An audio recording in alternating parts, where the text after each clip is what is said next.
folks, I'm back out at the farmhouse. I had a good week and a half off, partially due to weather and partially due to the trip I took with my wife to Nashville. But I'm back and just trying to get some of this mess cleaned out that I didn't have a chance to get done before I left. But really excited about the process for this week. As you can see, I've got most of the flooring from upstairs torn out and thrown out. Got that out this morning. The upstairs is completely open. There are still a few ceiling boards up there that haven't torn down yet because they're kind of up overhead, and walking around on those joists is not necessarily fun. So I've got the new joist out on the trailer, and I'll be working on getting that done for this week. It kind of feels like never ending throwing things out of here, but I think I'm getting close. There's just a little bit left over on this side, and then obviously those boards up there will have to still come off and get thrown out, but most of the tear out is done. And so we're in the process of the rebuilding phase.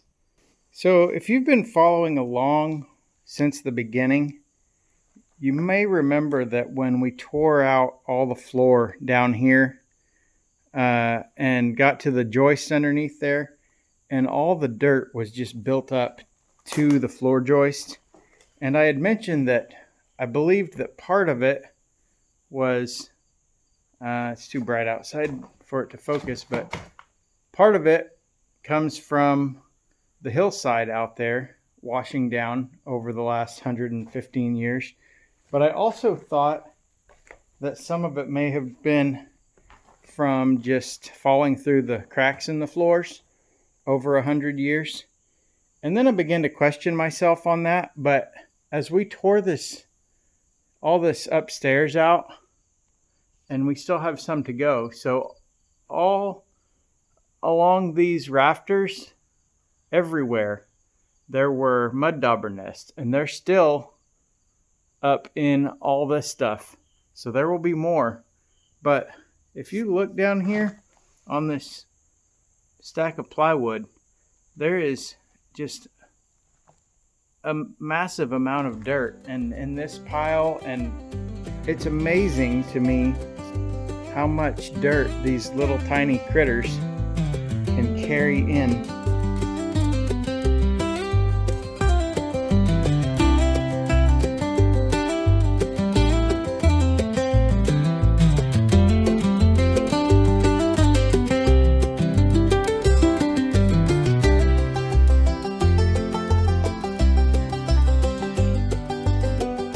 Alright, so I'm beginning the process of working on these joists. I want to show you what I've got going here. If you'll remember from the last video of the house, I showed where I'd set up a laser, and I walked out here and figured out the elevation of these joists. And it's kind of hard to see, but that one right there is the highest one. So again, here I've got my laser set up, and it's really hard to see out there, but if I zoom it in, I think you can see that there's a laser mark. I don't know if I can get my finger in. Oh yeah, right there at the top of that joist. And then if I follow that over, you can see it right there on that board sticking up. And then over on that wall, there it is. So what I'm going to do is I'm going to go over to this far wall. I'm going to mark all along those studs along the side where that laser mark is. And then when I put the new joist up, I'll match the tops of them to that laser mark, and then I will match them over here where that high point is, and all the way across, all of these will be level, And then over here, all of these will also be level.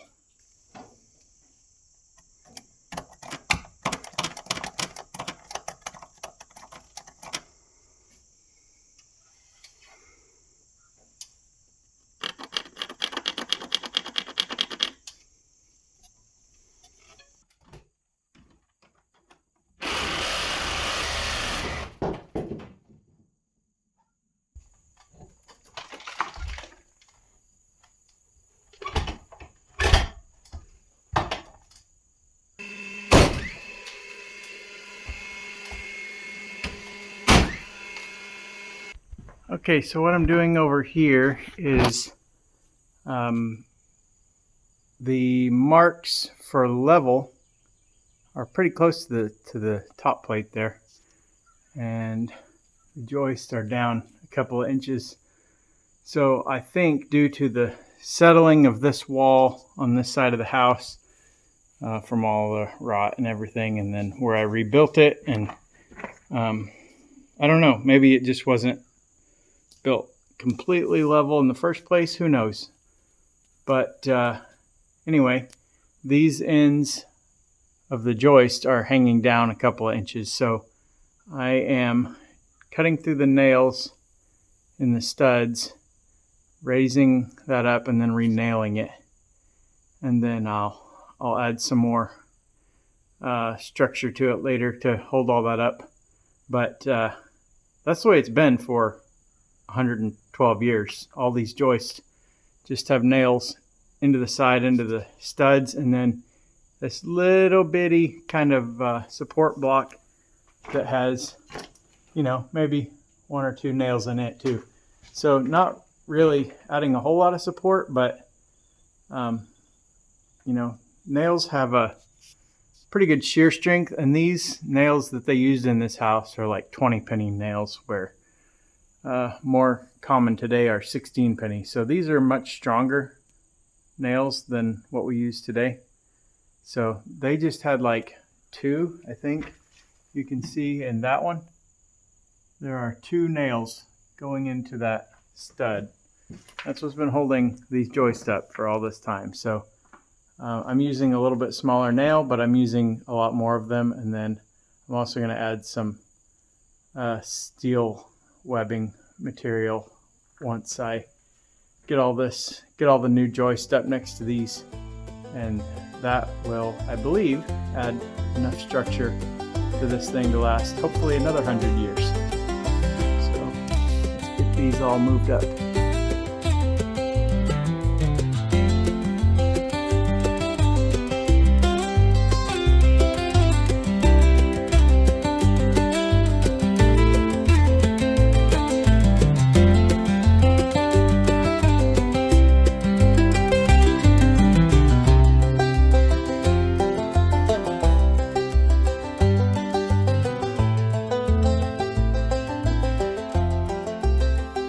Alright, so all those joists now are level across this end of them. They still have the sag through the middle, but they're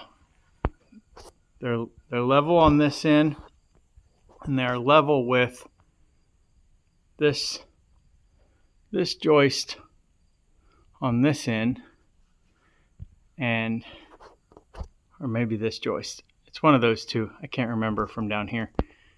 But anyway, so when I put the new joist in next to these, I will just match the tops of them with whichever one that is. Going across here, I'll notch them to sit on top of that wall, and then I will have to put a piece of steel reinforcement to keep them from splitting. Okay, so a couple things real quick before I start putting these joists up. First thing you want to do when you're putting joists in, and I don't remember if I talked about this when I did the floor or not, but every board kind of has a crown to it, and I'm being dramatic here obviously, but I think you can see it on that camera. And when you're doing joists, you want the crown in the middle to go up, so that as weight is put on it over time, if it wants to settle, it'll go back straight instead of having a dip. You don't want to dip in it. So you want the crown to go up. The other thing is when you're working alone and you're working with long boards, you learn little tricks to figure out how to do things on your own. So this is not like a super magical trade secret or anything, but it's just a little tip for if you're working alone. Some of you probably already know this, but you just take a little scrap piece of board and you put it, nail it on the end. 1 or 2 nails is plenty. If you've got screws, that sometimes is better. They're easier to pull out, but you'll tack that on there, and then when I set that up there, I will the end of that board will sit on the end of that one, and this joist is going to run along next to that other joist.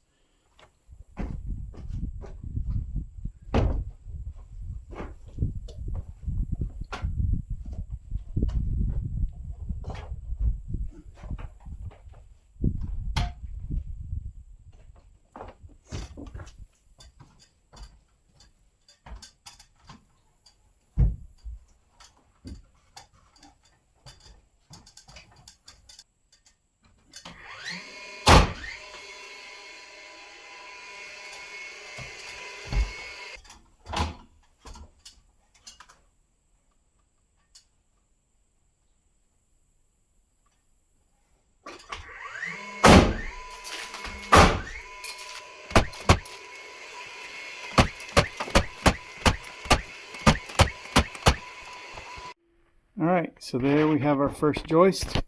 You can see that laser line on my finger, I think.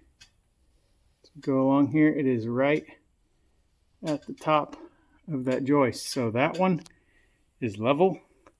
Now we just have to do all the rest of them. The old one will help carry the weight of the house. It's already hardened, and these old oak beams, once they get seasoned and hard, they're kind of like steel. They are just really hard to do anything with. They are not going to move. So by nailing this other one onto it, I'm adding strength. And then what I'll do is, because there may be some concerns about, oh, you're just using a bunch of nails, and that's true. But what I'll do is I'll come back with a mending plate right here, which is a steel plate, kind of like what they use on trusses. And you just punch a bunch of nails into it.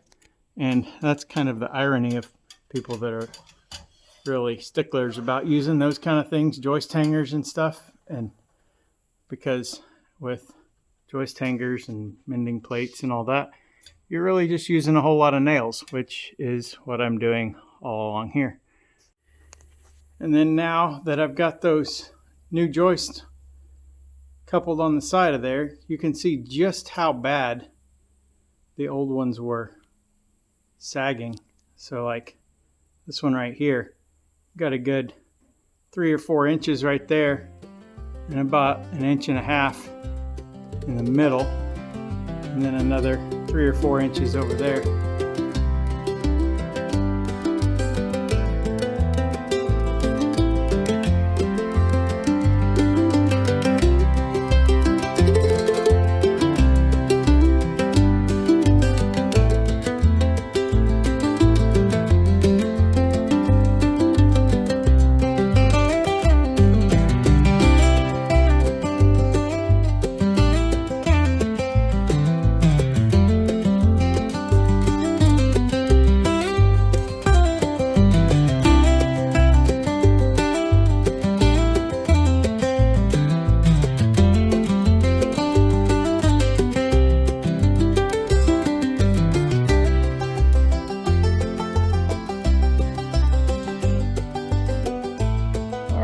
So I've got all the joists on this side all put up.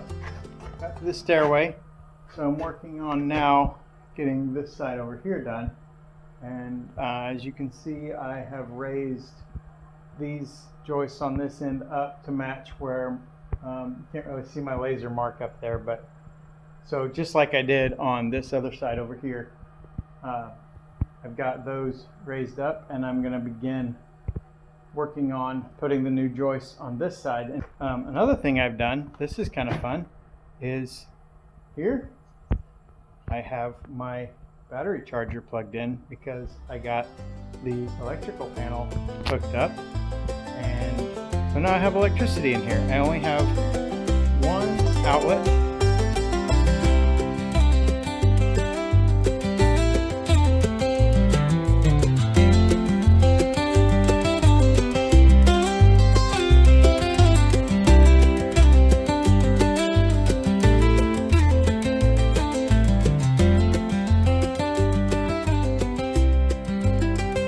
Alright, so I've got all the joists on this back side of the house done, and I don't think I'm going to get the front side done today. So what I'm going to do, just so I can start working up here, so I'm going to start putting down subfloor up here. So what I've done is I went to the front of the house and I measured back 14 feet on this joist, which will give me 3.5 sheets to the front of the house, and then that leaves almost 14 feet to the back wall, so it'll be like 3 and almost a half to get back there. But I wanted to do that because when I do the front side, the joists are going to go on this side. So kind of like how the old joists don't go in a straight line, they overlap. I'm going to do the same thing. So the ones on the front side will be on this side of this joist. So there's going to be an offset. So I wanted to do a break right there where I can kind of reposition and scoot the next row of plywood over so it matches up. So anyway, I hope that's making sense, but that's my plan. So as I said, I've got a mark there at 14 feet from the front wall, and I've got a mark down there at 14 feet from the front wall. And so now I will snap a chalk line.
Well, we got a pretty good chunk of the subfloor down up here on this side.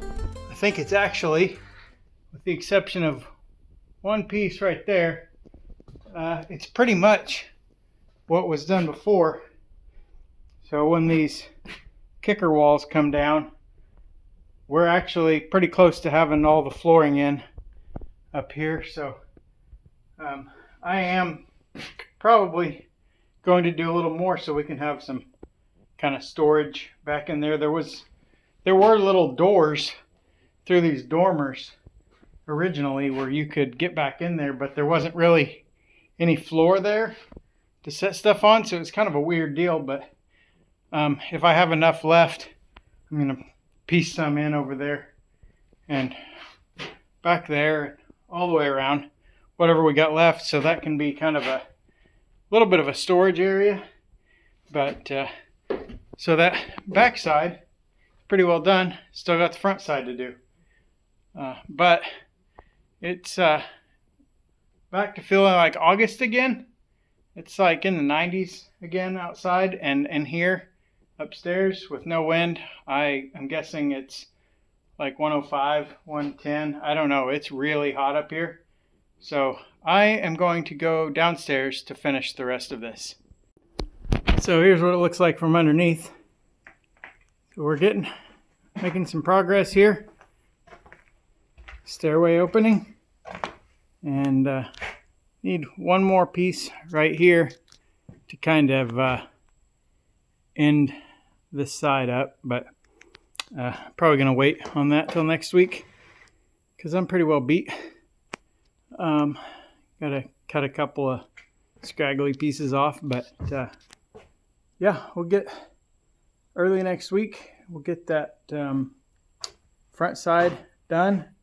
We'll be able to finish tearing off all that roof stuff up there, and then we start wiring, and well, we'll build these walls next to the stairs and that one that goes back over there, and then the bathroom and laundry room over here. So we'll do that, and then we'll start wiring, and then from there we're talking about insulation and drywall and paint and flooring, and we're just moving on with getting this thing finished up. So I think it's going to move pretty quickly over the next few weeks, but don't hold me to that, because if you've been following along, things seem to keep happening. So as I wrap up here, I don't want to get into a whole lot of what's been going on in the world, but everybody knows. There's just been some crazy going on in the U.S. If you're outside the U.S., I'm sure you're still hearing about it. We've just had some horrific incidents over the last month or so of just, it's like everyone is losing their mind. And so I'm not going to get into all the politics of it. That's not helpful. I just want to end with this. Take some time, spend with your loved ones. Don't leave your house without hugging your family. Get off your phones. Spend time with people, because you don't know what tomorrow holds. You don't want to walk out the door one day and not come back and not have spent the time that you should have with your wife and your kids or your husband or whoever, friends. I don't know, maybe spend some time with people that maybe you disagree with or they disagree with you, and just have a talk with them. Tell them you love them. See what we can do to make things better, and make sure you're right with the Lord. If you don't know what that means, drop me a comment below. We'll be in touch, and we'll get that taken care of. You're not promised tomorrow. So enjoy the day you've got. And sorry I'm kind of ending on this kind of somber note, but just have seen all the things that people are saying in the world, and most of it's not helpful. It's people are just blaming one side or the other or the other or the other, because it's not just two sides. But let's just try to make things better. Again, enjoy your week. See you next time. Thanks for watching.